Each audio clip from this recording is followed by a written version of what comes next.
Herb had a distinguished military career, a sterling academic career, and as I mentioned before, was Professor Emeritus at Pacific Union College in journalism.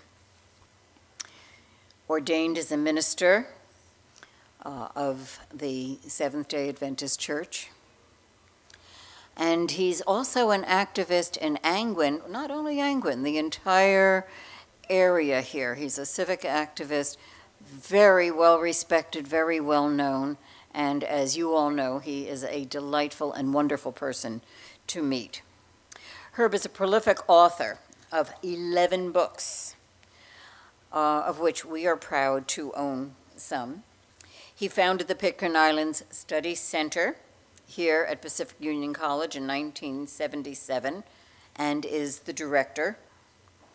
And I have a big thank you to Anita Ford for sparing Herb to work on the conference so diligently. It took up a lot of time, but Anita, the conference will be over tomorrow evening and you can have him back.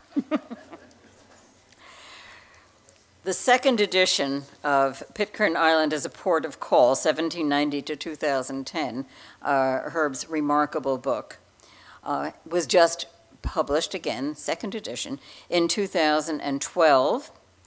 And he's going to speak to us on Pitcairn's survival by ship. If you'll see on the back cover of your program, Pitcairn Island as a Port of Call, that's our Herb. Herb Ford.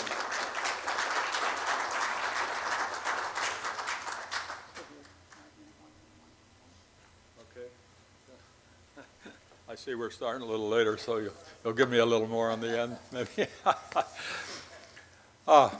Greetings again. It's good to be with you.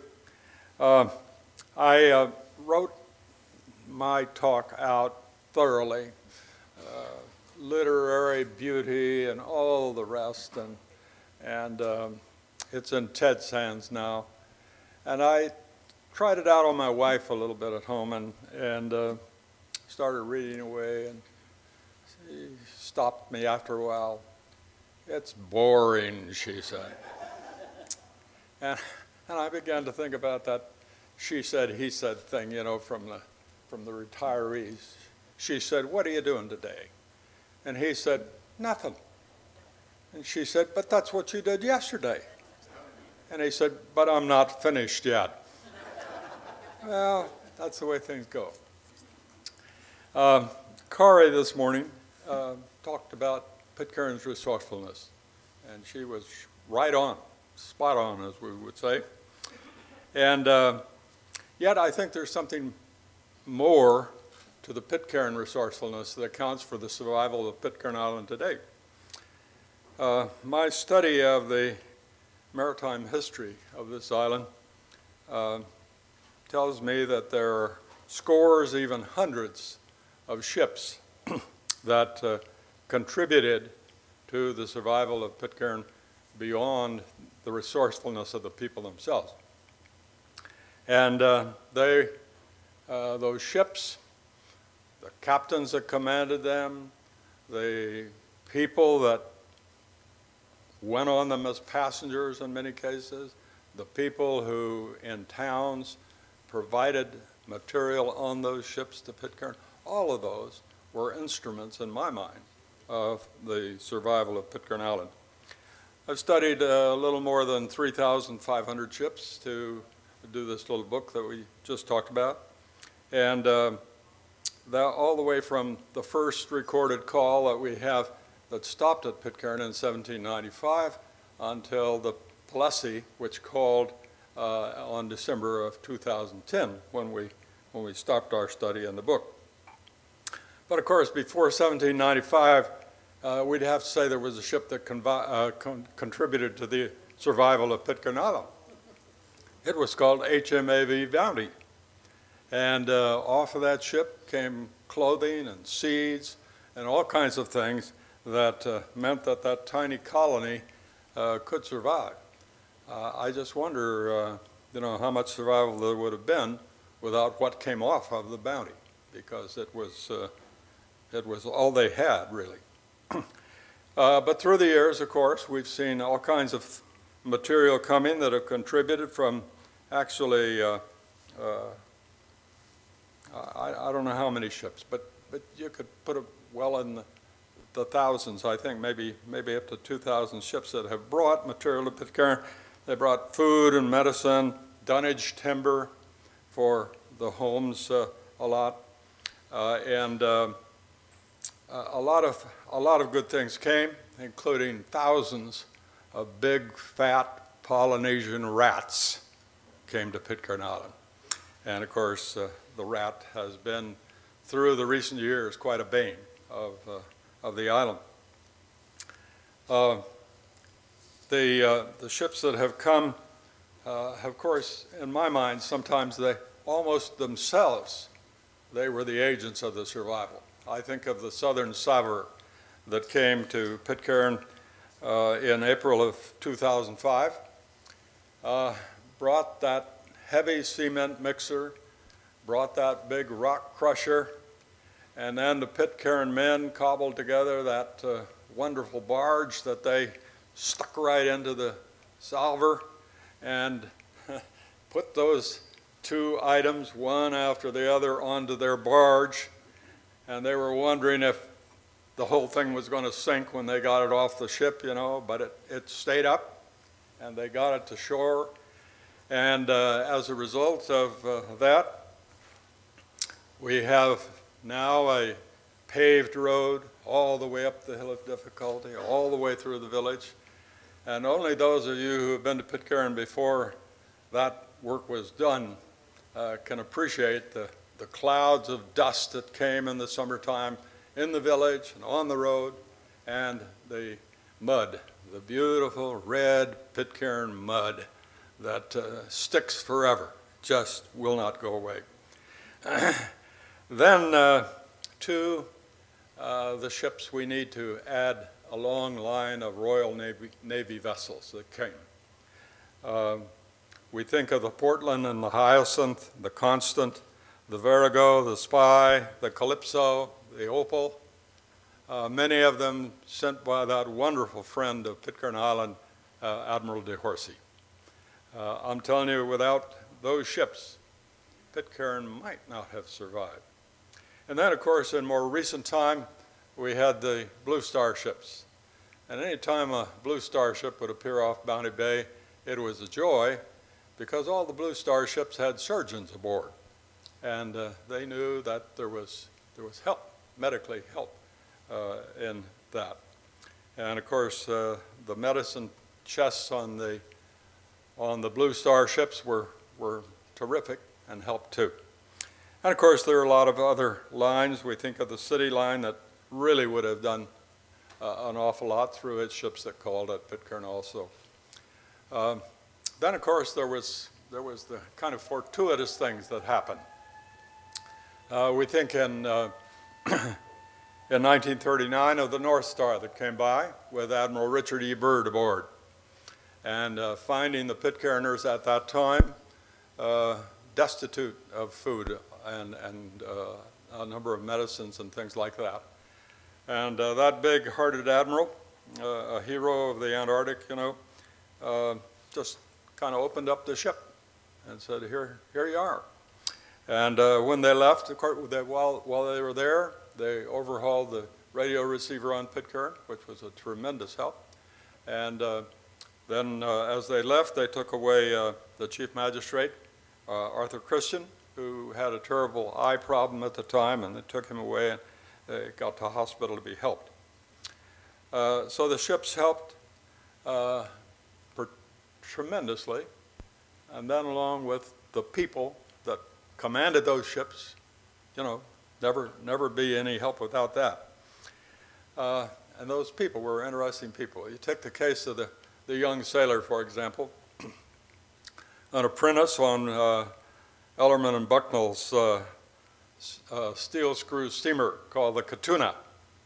Came to Pitcairn first in 1919, just a young guy, and when he left Pitcairn on that ship, he had hardly no clothes left because he traded all his clothes for Pitcairn fruit. said that he had his bed so loaded down with Pitcairn fruit he could hardly sleep in it anymore, you know. And so that was a great blessing for him at that time. And since that time, that young fellow did a tremendous amount for Pitcairn. He did so much so that his fellow captains and commodores of the line he served, the Shaw, Savile, and Albion, began to call him Pitcairn. Pitcairn Jones, they called him. And why not? Because he did, through the years, wonderful things.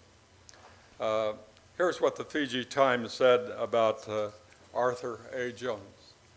It said, Captain Jones, a master mariner of 32 years sailing experience between Britain and New Zealand, is teaching Pitcairn Islanders how to stop their island from disappearing into the sea by erosion. Cause of the erosion was the number of half-wild goats which roamed the island, eating the fresh vegetation. Captain Jones voluntarily undertook the task of teaching the islanders how to prevent their island disappearing underfoot about 5 years ago. He took a small shipment of young trees to the island. This shipment was successfully planted by the islanders, and on each trip from New Zealand since then, he has taken more, mostly Norfolk pines, but also several other kinds, and most recently, wattle seedlings. Trees grow 3 times as fast on Pitcairn as they do in New Zealand, Jones commented. Protective fences were erected around each tree to prevent the goats from calling on them, and the children on the island were each given a tree to look after. That, of course, was the secret, because you get a child to look after a tree, the parents can't stand to have the child, you know, not have his tree going, and so they'll get in there and help with the trees too. So Jones changed an erosion-ridden, barren-looking island out there in the Pacific to one that turned green. And today we see most of Pitcairn green. We could want it all to be green, but so be it. Other people did for Pitcairn in a wonderful way. Dr. Brick Southworth came, you know, in the 1930s in the Yankee. And we have some people here who sailed in the Yankee. Who's here who sailed in the Yankee? Yeah, there you are, right there, see? Okay, well anyhow, Brick came out and with the Yankee, and he gave some medical treatment while the Yankee was there, but then he went back home, and he voluntarily went back for 6 months to treat long-term illness on Pitcairn Island. And he wrote a lot of letters while he was out there doing that, and they're bound in a little book, and they're right outside here. Letters from Pitcairn Island, 1937. You can get a copy of it if you want. So people like Brick did an awful lot.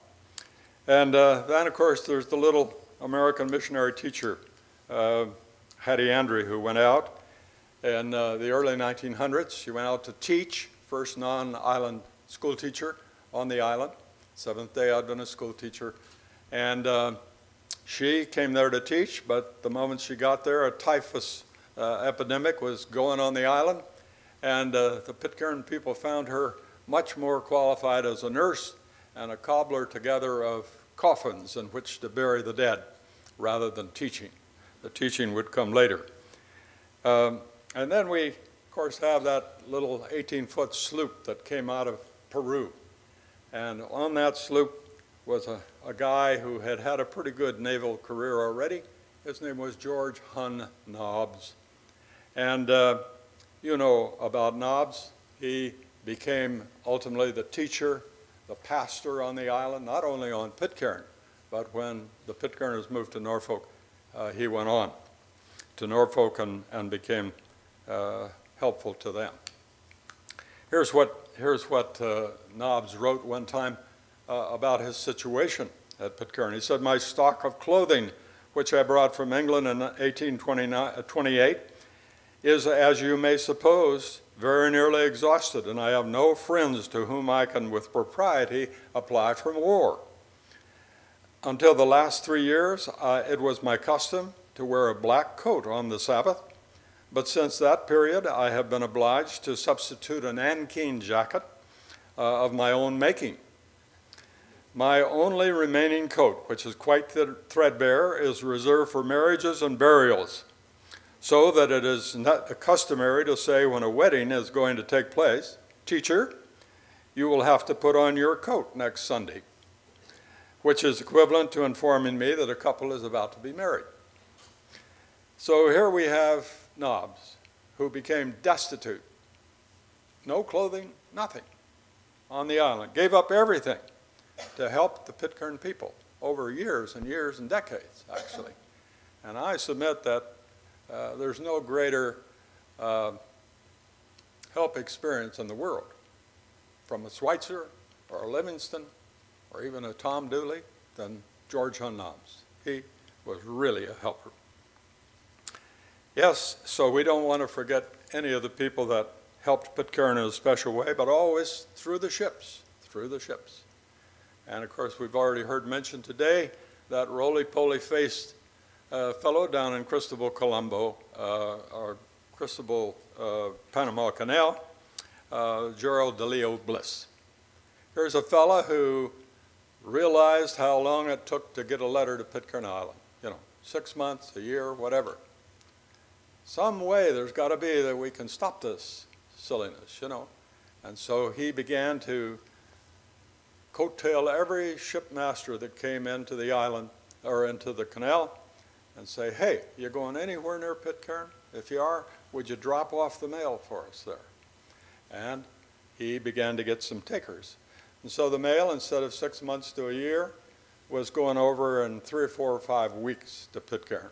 Wonderful situation. And then, of course, the Pitcairners are always quick to see a good thing. Got a hold of his wife, Mrs. Bliss, and said, "Would you buy some stuff for us here and there as we need it?" And so she would do that too. She became a hero of the help. Here's what Mrs. Richard Christian wrote about what Gerald DeLeo Bliss did. "We're getting letters from all over the world in a short time now. I received one from India per the Wangaratta, written in August. This is the 6th dispatch of mails we have had forwarded to us by your kind husband. Never in this island's history have we been so kindly favored by anyone. Indeed, we do not feel as isolated as we used to be." So there's another little hero of Pitcairn. And then there was the black-hulled Nautilus, that sleek-looking trading vessel that came, out of Chile, with its captain, Vincent Michelli. And Vincent, was a trader, Trader, and he would come to Pitcairn, and if folk didn't have the money at the time for the trade they wanted off his vessel, he said, "That's all right. Just hold on until you get the money. No problem." And he would come back and back and back. One time he came back, and he had his wife, Rita, aboard, and she was fever-ridden. And he asked the Pitcairn women if they wouldn't kind of take care of her on the island. And they said, "Yes, we will." And they did, but it didn't prove too successful. And so today we find the gravestone of Rita Michelli there on Pitcairn Island, age 23. How about that? And then, of course, another one. The captain of the Navigator, George Palmer, came by. And he came a number of times and had his wife aboard, Eliza Palmer. And she had consumption. And he asked the Pitcairn folk if they wouldn't help her. And they tried, but she was a dying person. And she did pass away. And before she died, she knew that she was going to go. And so she began to write some verse about her life now, the life she believed in the hereafter. And that verse, after her death, got passed from one whaling ship to another all over the Pacific Ocean. Those days, the way they the way they talked between the whaling ships was called gamming, G-A-M-I-N-G, and one whaling ship would come fairly close to the other, and with the megaphone or whatever, or they might even send a little cutter or one of the whale boats over and talk. But those things got all passed around, and so Eliza Palmer's verses got put all around. And ultimately made their way back to New Bedford and in the East Coast, and printed in the Whalemen's Shipping News over there, which was the official newspaper of the whole whaling fleet of America at the time. Eliza Palmer was buried under what is today the Public Hall in Pitcairn. And when Sean Burkaw was going out to Pitcairn one time, he said, "Herb, is there anything you can have me do on Pitcairn?" And I said, "Yeah." I said, "Tom Christian tells me that underneath the hall there is a headstone of Eliza Palmer. Tom can't get his frame underneath that little space there underneath, but if you could try to wiggle in there and take a picture, I'd really appreciate it." And Sean did that. Sean, I appreciate it. Beautiful little picture. It's squanch-wise, but it's sure there, and that's for sure. So we remember all these good people who have done the good things. Then we need to remember even shipping lines. We take the two, for example, that have been the most greatest help, no question about it, the Shaw, Saville, and Albion line, and then the New Zealand Shipping Company. And the directors of those companies told those captains of every one of those ships that went trans-Pacific, you stop outbound from England to New Zealand, Australia, and stop at Pitcairn Island. You coming home, homebound, stop at Pitcairn Island. And think of what that did for the trade that the Pitcairners could do and the things that they needed. You think of the Rangi ships of the New Zealand line, the Rangatani, the Rangatiki, the Rangitata, and the Rangitoto, the Rangi ships. And then you think of the ships of the Shaw, Saville, and Albion line, the one of which Arthur Jones was a part of, the Iconics, because there were more than just one ship with that name. There was Iconic 1, Iconic 2, and Iconic 3, and most of these ships had 1, 2, and 3 versions of them. The Iconics, the Athenics, the Corinthics, the Gothics, the Terramoras, the Acaroas, and the Coptics in the Shaw, Saville, and Albion line. Thank you, Barbara. We got 5 minutes to go. To those lines, we need to add the people that made it happen, that said the ship will stop, the captains. These captains and many, many more made it kind of a sacred ritual almost. They would stop at Pitcairn Island regardless. And you know, today it's harder. You got your container ships, and they're on an electronic schedule, you know, and you got union rules. Stop in a foreign port for half an hour, and you start paying triple time or something to your crew and everything else. All those things don't allow it today as much as it used to. But the people in these lines at that time just made it a point that Pitcairn's going to be a place we're going to call, because we need to see if these people need any help or whatever. And so to Arthur Jones, we would add the names of such captains as J.J. Cameron, A.E. Leddington, George Kendall, E.H. Hopkins, Bristow Forbes Moffat, and E.A. Holland. These, plus many, many more, were among those who wouldn't let a thing go by without stopping at Pitcairn Island. And lastly, of course, we would think of the people in places which so had the concern of Pitcairn Island that they would see that the ships that left their ports had, you know, stuff for Pitcairn aboard. And no place can we think of more so of that than the metropolis that's very close to us, San Francisco, the people by the Golden Gate. they poured tons of supplies of all kinds to Pitcairn Island. Some of them, of course, in repayment for the help that Pitcairn gave to shipwrecked sailors, like those who were on the Acadia, who went aground in Ducie, and the Cornwallis, right there on Pitcairn Island, boom, into the island, and the Candish, the Oregon, the St. James. But most of the help that the people of Pitcairn poured into Pitcairn Island was pure altruism, pure humanitarian help. And they really should not have been forgotten, I think, in the good things they did for Pitcairn.